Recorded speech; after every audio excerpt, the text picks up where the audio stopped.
પંચમહાલમાં વાવાઝોડાની ભારે અસર વર્તાય છે। તેજ પવન સાથે પડેલા વરસાદથી તારાજીના દ્રશ્ય સર્જાયા। કેટલીક જગ્યાએ કમોસમી વરસાદથી ખેડૂતોમાં ચિંતા છે। કમોસમી વરસાદના કારણે પંચમહાલ જિલ્લામાં કેરીના પાકને ભારે નુકસાન છે। પંચમહાલના કાલોના વેજલપોર ખાતેના બાગાયત કેન્દ્રમાં આંબાવાડીમાં વાવાઝોડાની ભારે અસર વર્તાય છે અને ભારે પવન ફૂંકાતા આંબાવાડીઓમાં કેરીઓ આંબા પરથી ખરીને નીચે પડી ગઈ છે અને આંબા પરથી કેરીઓ ખરી પડતા કેરીનું વેપાર કરતા વેપારીઓ પણ અને ખેડૂતો ચિંતામાં છે। વેજલપુર આંબાવાડીમાં બાગાયત ફાર્મમાં કેસર, દશેરી, લંગડા, મલ્લિકા સહિતની પ્રજાતિની કેરીઓ છે। ગત રોજ વરસેલ તોફાની વરસાદ ખેડૂતો માટે કાળ બનીને આવ્યો। આ લાખો રૂપિયાનો ખર્ચો કર્યો છે। અમે લાખો રૂપિયામાં વાડી રાખી છે। એ બગાયતના અંદરમાં અમે આ બગાયત કેન્દ્ર સરકારની રાખી છે તો ટેન્ડલ તરીકે રાખી છે, લાખો રૂપિયામાં રાખી છે। એના કારણે વાવાઝોડાના કારણે અમને કંઈ ફાયદો લાગતો નહીં। 20 મજૂર છે તો બી કેરીઓ વિનાતી નથી। હવામાન ખાતાની આગાહી મુજબ પંચમહાલ જિલ્લામાં ગઈકાલે સાંજથી જ ભારે વાવાઝોડા સાથે વરસાદનું આગમન થયું છે, જેને લઈને ખેડૂતોને નુકસાન થયું છે। તો ક્યાંક ને ક્યાંક જે આંબા છે તેના ઉપર કેરી હતી તે પણ વાવાઝોડાને લીધે પડી ગઈ હોવાના દ્રશ્યો જોવા મળી રહ્યા છે। હાલ આપણે પંચમહાલ જિલ્લાના વેજલપુર ખાતે આવેલા બાગાયત કેન્દ્ર ખાતે છીએ અને અહીંયા અંદાજિત હજારો આંબાના જે વૃક્ષો છે જે આવેલા છે અને આ આંબાના વૃક્ષોની જો વાત કરવામાં આવે તો અહીંયા મલ્લિકા, દશેરી, રાજાપુરી, કેસર સહિતની જે પ્રજાતિની કેરીઓ છે તે છે આપ દ્રશ્યોમાં જોઈ શકો છો। હાલ હું આપને અહીંયા દ્રશ્યો બતાવવાનો પ્રયત્ન કરીશ। આપ જોઈ શકો છો જે વાવાઝોડું હતું જેને લઈને આ તમામ જે કેરીઓ છે એ કેરીઓ નીચે પડી ગઈ છે અને નીચે પડી જતા જે અહીંયા જે કેરીઓનો જે કોન્ટ્રાક્ટ લીધો છે તેને ભારે નુકસાન થવાની સંભાવનાઓ પણ જોવા મળી રહી છે।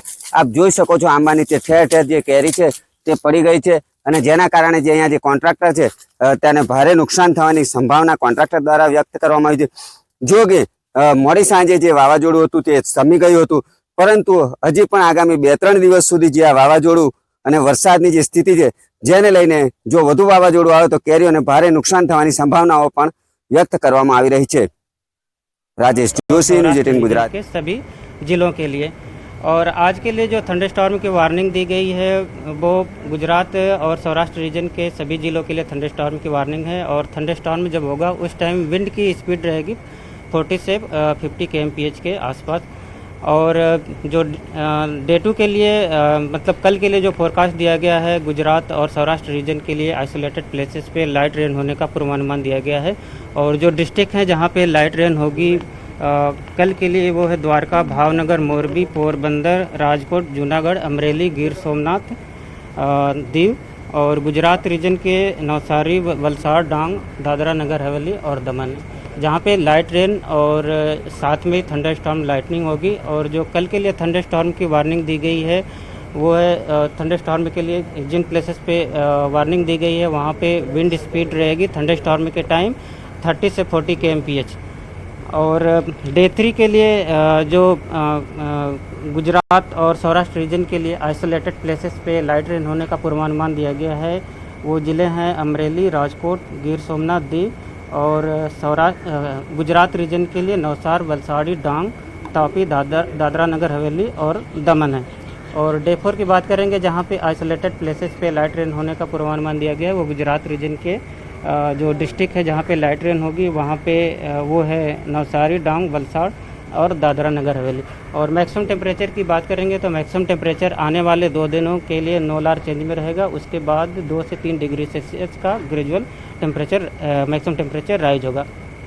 और मैक्सिमम टेम्परेचर रियलाइज की बात करेंगे अहमदाबाद और गांधीनगर के लिए तो अहमदाबाद का जो मैक्सिमम टेम्परेचर कल रियलाइज हुआ था वो 42.4 डिग्री सेल्सियस और गांधीनगर का 41.8 degree Celsius maximum temperature realize हुआ था।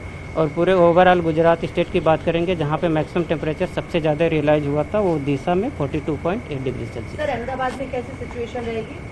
अहमदाबाद में आज जो फोरकास्ट दिया गया है लाइट से मॉडरेट रेन का आइसोलेटेड प्लेसेस में। और जो थंडर स्टॉर्म होगा उसकी स्पीड रहेगी 40 से 50 kmph के बीच में।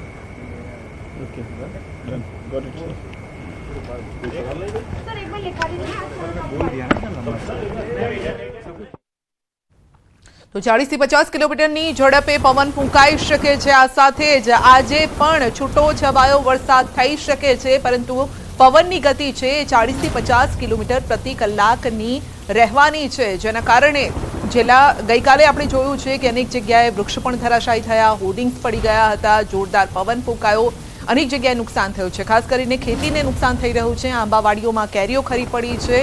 તો અલગ અલગ રીતે આ નુકસાનીના સમાચાર ગઈકાલે આવ્યા છે, માટે આજે સાવચેત રહેજો, કારણ કે હજુ પણ 2 થી 3 દિવસ આ પ્રકારનું વાતાવરણ રહેવાનું છે। ત્યારબાદ અત્યારે થોડી ઠંડક જોવા મળી રહી છે, પરંતુ 3 દિવસ બાદ ફરી એક વખત ગરમીનો રાઉન્ડ જોવા મળશે।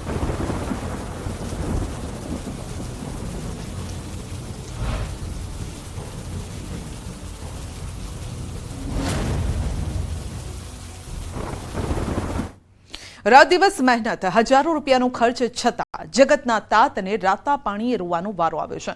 બનાસકાંઠા પંથકમાં પડેલા કમોસમી વરસાદના કારણે ખેડૂતોના મોઢે આવેલો કોળિયો છીનવાયો છે। ભારે પવન સાથે વરસાદ પડતા બાજરી સહિતના પાકને નુકસાન છે, ત્યારે હજુ પણ વરસાદની આગાહીથી ખેડૂતોના માથે ચિંતાના વાદળો ઘેરાયા છે।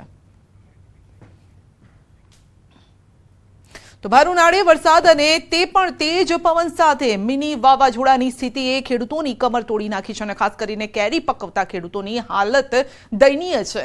ગઈકાલે મિની વાવાઝોડાએ કેરીના પાકને ભારે નુકસાન કર્યું છે। નર્મદા જિલ્લાના અંતરિયાળ ગામોમાં મિની વાવાઝોડાના તાંડવના દ્રશ્યો સામે આવ્યા છે, જેમાં ન ફક્ત કેરી પરંતુ કેળ, પપૈયાના પાકને પણ નુકસાન છે। ખેડૂતોનો ઊભા પાકને લઈને જે નુકસાન થયું છે તેને લઈને ચિંતા પણ વધી છે।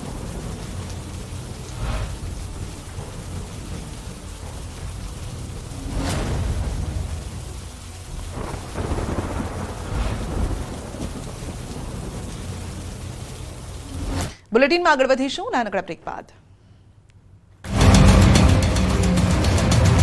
વિસ્તારમાં દીપડાની દહેશત, 3 દિવસથી વિસ્તારમાં દીપડાના આટાફેરા, મફતિયાપરામાં વન વિભાગે પાંજરા ગોઠવ્યા। બદ્રીનાથ ધામમાં માસ્ટર પ્લાનનું કાર્ય યાત્રાળુઓ અને સ્થાનિક લોકો માટે આફત, ઠેર ઠેર રસ્તા બંધ હોવાથી લોકોને હાલાકી, તંત્ર દ્વારા સ્થાનિક લોકોને પૂછ્યા વગર જ માસ્ટર પ્લાનનું કાર્ય કરતા ફેલાઈ અવ્યવસ્થા। ગંગોત્રી હાઈવે પર જામની સ્થિતિ પર ઉત્તરકાશીના એસપીનું નિવેદન, કહ્યું મોટી સંખ્યામાં મુસાફરો ઉત્તરકાશી પહોંચતા જામની સ્થિતિ સર્જાઈ। સવારે 9 વાગે ગંગોત્રી ધામ માટે 600 વાહનો રવાના થયા। એક સાથે 10,000 શ્રદ્ધાળુઓ ગંગોત્રી ધામ પહોંચશે। ઉત્તરાખંડના હરિદ્વારમાં આવેલી હરકી પૌડીમાં ભક્તોની ભીડ, ગંગા સપ્તમીના અવસરે ભક્તોએ કર્યું સ્નાન। ભક્તોની ભીડ ઉમટી પડતા તંત્ર દ્વારા કરાઈ તમામ વ્યવસ્થા। એશિયાની બીજી સૌથી મોટી ગુફા ગણાતી મંદીપ ફૂલ ગુફાને અક્ષય તૃતીય બાદ ભક્તો માટે ખોલવામાં આવી। દુર્ગમ રસ્તાઓ, ગાઢ જંગલો અને નદી નાળાઓ પર પાર કરીને ભક્તો પહોંચ્યા બાબા મંદીપ ફૂલના દરબારમાં। મંદીપ ફૂલ ગુફા સાથે ઘણી રજવાડાઓની માન્યતા જોડાયેલી। આસામના કાંઝીરંગામાં રહેતા પ્રકૃતિ પ્રેમી મનોજ ગોગોઈએ મેળવી આંતરરાષ્ટ્રીય ઓળખ। લાંબા સમયથી પક્ષીઓ અને વન્યજીવોના સંરક્ષણ માટે કરી રહ્યા છે કામ। વરસાદની ઋતુમાં જોખમમાં મુકાયેલા સાપનું કરે છે રેસ્ક્યુ। મોહમ્મદ સાબિરની તપાસમાં મોટો ઘટસ્ફોટ, આરોપી મોહમ્મદ અલી 2 નાગરિકતા ધરાવે છે। આરોપી ભારત નેપાળની નાગરિકતા ધરાવે છે। નાગરિકતા તપાસવા પોલીસની ટીમ જશે નેપાળ। બંને દેશોના પુરાવા આરોપી પાસેથી મળ્યા। આરોપીના ઓળખ પુરાવા અને સંપર્કો તપાસવા જરૂરી, મોટા માથાઓની ધરપકડ થાય તેવી શક્યતા। હિન્દુવાદી નેતાઓની હત્યાનું ષડયંત્ર મામલે તપાસ તેજ।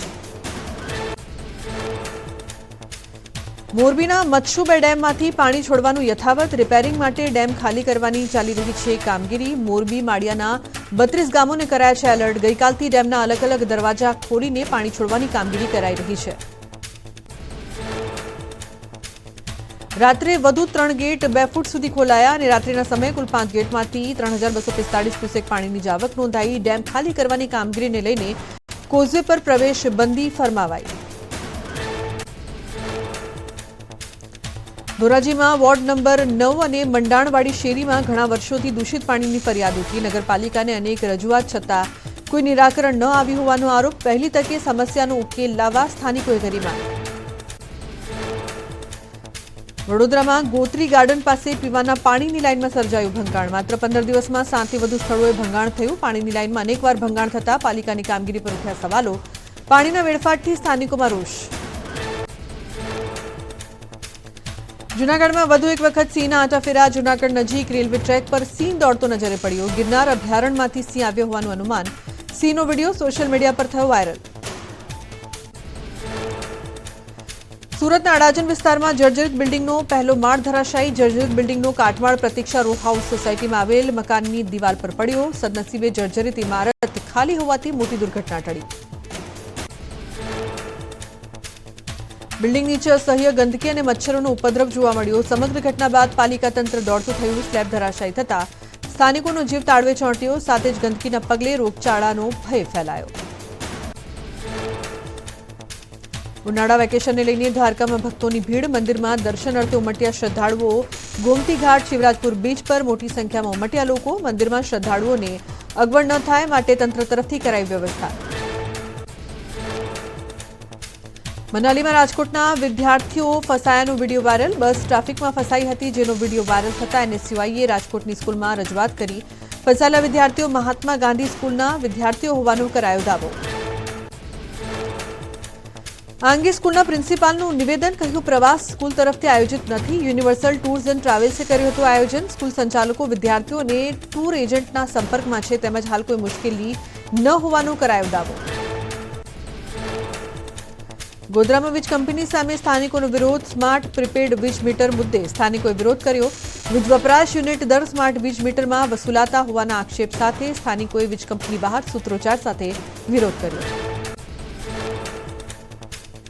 સમગ્ર મામલે કલેક્ટર અને વીજ કંપનીના અધિકારીઓએ ઉચ્ચ કક્ષાએ રજૂઆતની ખાતરી આપી. શ્રમિક અને મધ્યમ પરિવારમાં સ્માર્ટ પ્રીપેડ મીટર હટાવી અગાઉના જૂના મીટર બેસાડી આપવાની કરી માંગ.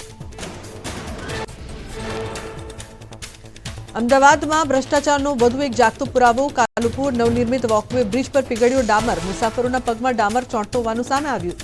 ઉનાળાની ગરમી પણ ન સહન કરી શક્યો બ્રિજ. નવનિર્મિત બ્રિજ પર વાઇબ્રેશન થતા ઉઠ્યા સવાલો.